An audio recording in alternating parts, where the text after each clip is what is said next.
আসসালামু আলাইকুম, welcome back to my channel Mukta cooking house. আজকে তৈরি করে দেখাবো ফুটন্ত গরম পানিতে মাত্র একটি ডিম দিয়ে ফাটাফাটি একটি মজাদার রেসিপি। এই কনকনে শীতের মাঝে জাস্ট ফাটাফাটি জমে যাবে, অল্প খরচে হেলদি একটি রেসিপি।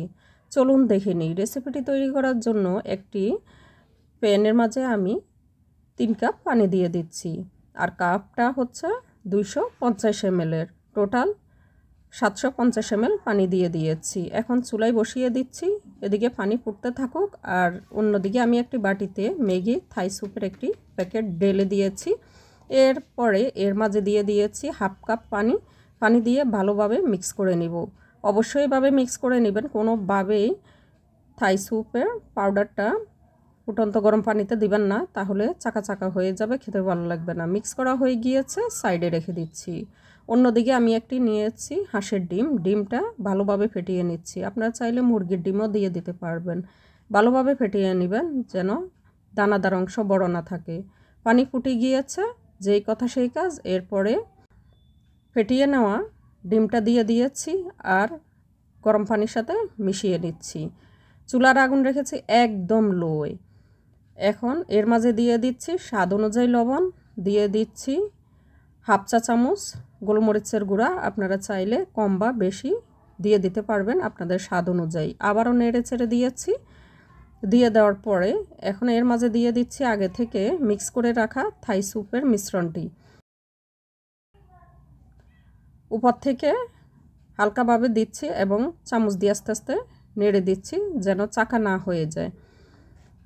এখন আমি চুলার আগুন মিডিয়াম হিট করে দিয়েছি। এরপরে আমি এর মাঝে দিয়ে দিচ্ছি 1 টেবিল চামচ টমেটো সস, দিয়ে এর মাঝে দিয়ে দিচ্ছি 2টা কাঁচামরিচ, পিছনের সাইডটা ভেঙে দিয়েছি, এতে করে খুব সুন্দর ফ্লেভার আসবে। এখন অনবরত নাড়তে থাকবো যেন নিচে লেগে না যায়। দিয়ে দিচ্ছি একটা পেঁয়াজ কলি স্লাইস, আপনারা চাইলে কম বা বেশিও দিয়ে দিতে পারেন।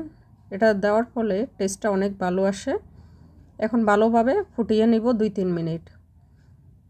2-3 মিনিট আমি ফুটিয়ে নিয়েছি। এরপরে আপনাদেরকে দেখাচ্ছি এর ঘনত্ব কেমন হয়েছে। একদম বেশি ঘনও না, আবার একদম পাতলাও না, মিডিয়াম। আপনারা যেমন খেতে পছন্দ করেন তেমনই করে নামিয়ে নিতে পারবেন।